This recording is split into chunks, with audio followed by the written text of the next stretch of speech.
Graça e paz, irmãos. Mais uma oportunidade que nós temos de meditarmos a palavra do Senhor, de refletirmos acerca de algum ponto que com certeza serve para a nossa edificação. E eu gostaria de começar essa reflexão perguntando, o que vem à sua mente quando nós falamos a respeito de louvor, não é? Louvor a Deus, por exemplo. Na cultura evangélica brasileira atual, não é incomum as pessoas associarem o pensamento de louvor a Deus com música, com dança, mãos levantadas, né? E não que isso não esteja de acordo, mas será que é só isso? Será que isso restringe ou resume o que vem a ser louvor a Deus? Louvor, na etimologia da palavra, é o mesmo que elogio, glorificação, exaltação. É o oposto de censura, condenação, humilhação. Quando nós falamos que vamos louvar a Deus, em tese, deveria ser a nossa expressão de exaltação a Deus por quem Ele é e por aquilo que Ele faz. E será que nós muitas vezes estamos louvando a Deus realmente por quem Ele é e por que Ele faz? Ou a gente está indo muitas vezes no embalo do movimento, não é? E aí cabe a pergunta, por que louvar a Deus? Ou seja, pelo que louvar a Deus? O que nós admiramos e nos espanta em Deus que nos leva a exaltá-lo? Nesse salmo, Davi nos ensina alguns pontos que são importantes para que nós louvemos ao Senhor de maneira adequada. Não é? Versículos 1 e versículo 9 nos dizem assim: Ó Senhor, Senhor nosso, quão magnífico em toda a terra é o teu nome, pois expuseste nos céus a tua majestade. E o versículo 9 ele diz: Ó Senhor, Senhor nosso, quão magnífico em toda a terra é o teu nome. Então o primeiro ponto que nós vemos aqui, pelo que Davi louva a Deus, é que Deus é grande. E quando eu falo aqui grande, eu não estou com isso querendo dizer que nós podemos mensurar o tamanho de Deus. Não é isso. Mas o que eu estou querendo dizer é que Deus é magnífico, para usar a palavra bíblica. Deus é majestoso, reina soberanamente, criou e sustenta todas as coisas, é o rei do universo, nada foge ao seu controle. Tudo que diz respeito à perfeição, à grandeza, a poder, que os nossos lábios possam manifestar, ainda não conseguem dar a ideia de quem seja Deus.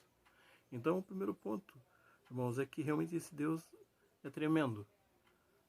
E é isso que Davi deixa claro aqui. E esse entendimento é muito fruto da contemplação de Davi à criação do Senhor. Não é? Aqui é interessante, irmãos, porque eu imagino que Davi, como um pastor, ele teve várias vezes a experiência de estar à noite, debaixo do céu estrelado e contemplar toda a imensidão da amplitude celeste, como diz o hino, e aí ele imaginar, ele fala, se tão majestoso, tão grande, tão maravilhosa é assim a criação, quanto não mais maravilhoso deve ser aquele que criou todas essas coisas. Então, irmãos, ele tem esse espanto que nós nem sempre temos. Não é? Às vezes na nossa correria, a gente vai para a igreja e diz que louva a Deus, mas a gente nem pensa no que está dizendo, porque a gente nem tem essa experiência de se maravilhar com toda a criação e imaginar o tamanho do Criador. Um outro ponto interessante pelo qual Davi louva ao Senhor nesse salmo é porque Deus faz grandes coisas. Não é? Versículos 2 e depois do versículo 6 ao 8 nos diz assim, versículo 2: Da boca de pequeninos e crianças de peito suscitaste força por causa dos teus adversários, para fazeres emudecer o inimigo e o vingador. Aí versículo 6 até o versículo 8 nos diz assim: deste-lhe domínio sobre as obras da tua mão, e sob seus pés tudo lhe puseste. O Deus, que é maravilhoso, que é poderoso, ele faz grandes coisas por meio do pequeno. E isso aí é algo que também deixa Davi espantado, não é? E quando nós paramos para imaginar quem nós somos, diante de toda essa grandeza da criação, e paramos para imaginar que Deus se importa conosco, uma parte tão ínfima de toda essa criação, e ainda faz grandes coisas através da nossa vida, isso é um tremendo de um motivo de louvor ao Senhor. É como o próprio apóstolo Paulo diz lá em 1 Coríntios, capítulo 1, do versículo 26 ao versículo 29, quando ele diz assim: irmãos, reparai, pois na vossa vocação, visto que não foram chamados muitos sábios segundo a carne, nem muitos poderosos, nem muitos de nobre nascimento. Pelo contrário, Deus escolheu as coisas pequenas do mundo para envergonhar os sábios, e escolheu as coisas fracas do mundo para envergonhar os fortes. E Deus escolheu as coisas humildes do mundo e as desprezadas, e aquelas que não são, para reduzir a nada as que são, a fim de que ninguém se vanglorie na presença de Deus. Então, quando nós paramos para imaginarmos que esse Deus, que criou todas as coisas, que reina soberanamente, é capaz de ter uma relação pessoal com cada um de nós, e ainda mais, na sua graça e misericórdia, é capaz de realizar grandes feitos por meio de uma criatura, né, das suas mãos, que é feito filho em Cristo Jesus, tão pequeno como qualquer um de nós, isso é motivo para realmente a gente se derramar na presença do Senhor e exaltar o seu nome. Paulo sempre deixava isso muito bem claro. Olha, a excelência do poder, da graça, do evangelho transformador é de Deus. E ele a coloca em vasos de barro como nós, para que sempre o louvor pertença e seja direcionado a ele. E também, irmãos, nisso nós vemos que Deus vocaciona, e é Ele quem dá a capacidade e o poder. Por isso que sempre o nome do Senhor é que deve ser glorificado. Versículos 3 e 5 nos diz assim, do versículo 3 até o versículo 5. Quando contemplo os teus céus, obra dos teus dedos, e a lua e as estrelas que estabeleceste, que é o homem que dele te lembres, e o filho do homem que o visites, fizeste-o, no entanto, por um pouco menor do que Deus, e de glória e de honra o coroaste. Porque Deus nos fez, Ele nos glorifica. Na criação do Senhor, nós temos a vida, e na sua redenção, nós temos essa vida que foi distorcida pela queda restaurada. Então, esse Deus que fez todas as coisas é quem exalta também. Não há como o homem, ou a criação, ou a criatura se exaltar por conta própria. Nós somos feitos à imagem do nosso Deus.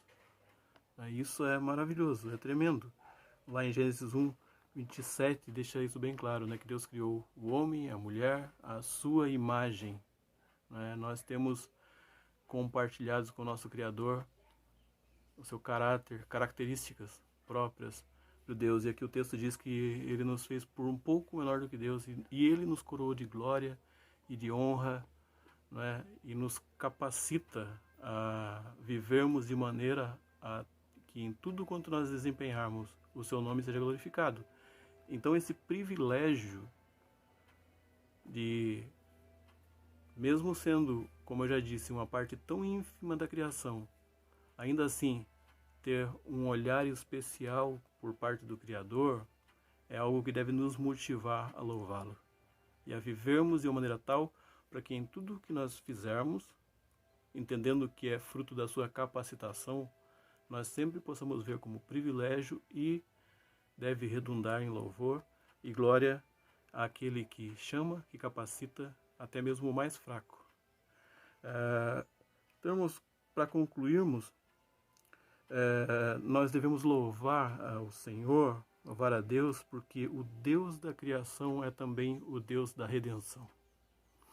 Esse Deus que nos criou de maneira tão maravilhosa, né, que criou o ser humano de maneira tão perfeita, ele nessa relação experimenta o fato de que aquele que era a coroa da sua criação desobedeceu, né, caiu.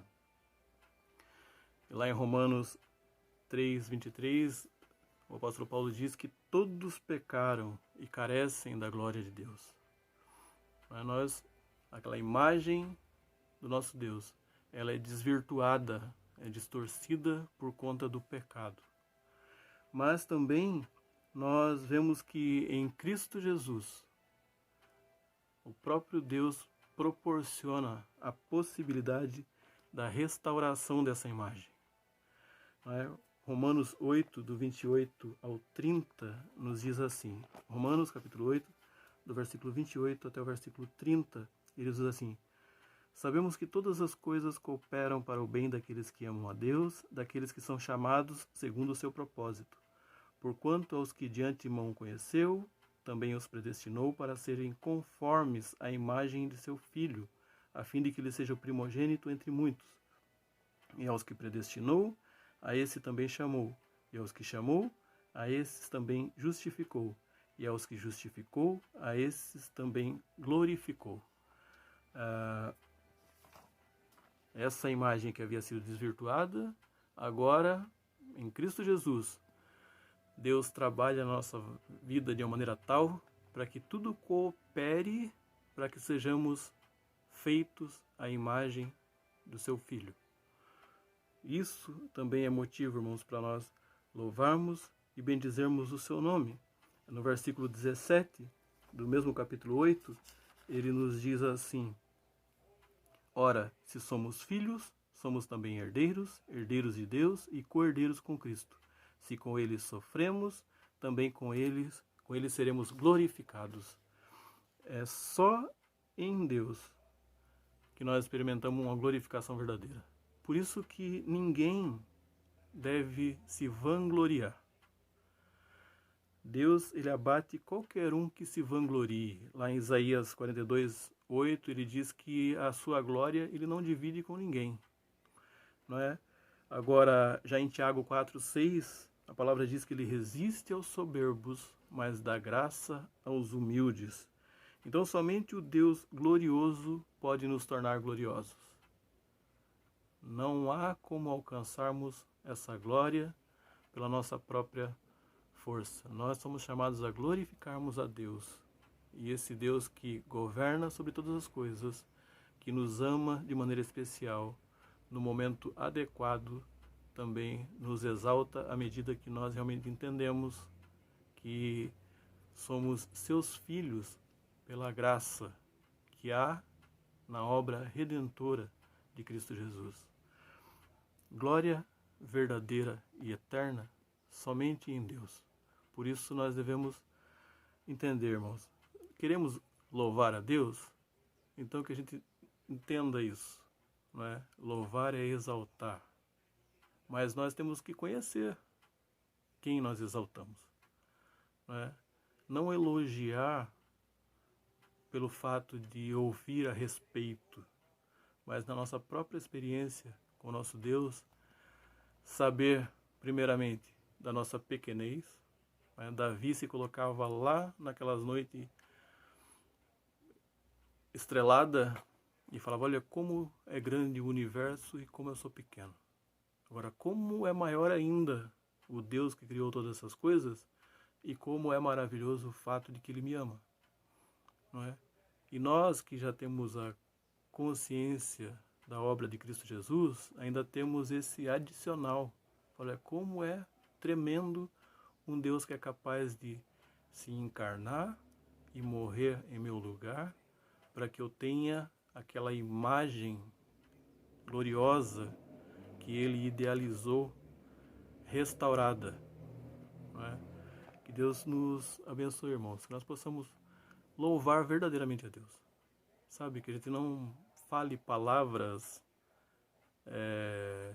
de maneira impensada, mas que toda vez que a gente proferir uma palavra de louvor, de exaltação a Deus, seja com essa consciência de quem Ele é e de tudo aquilo que Ele realmente faz.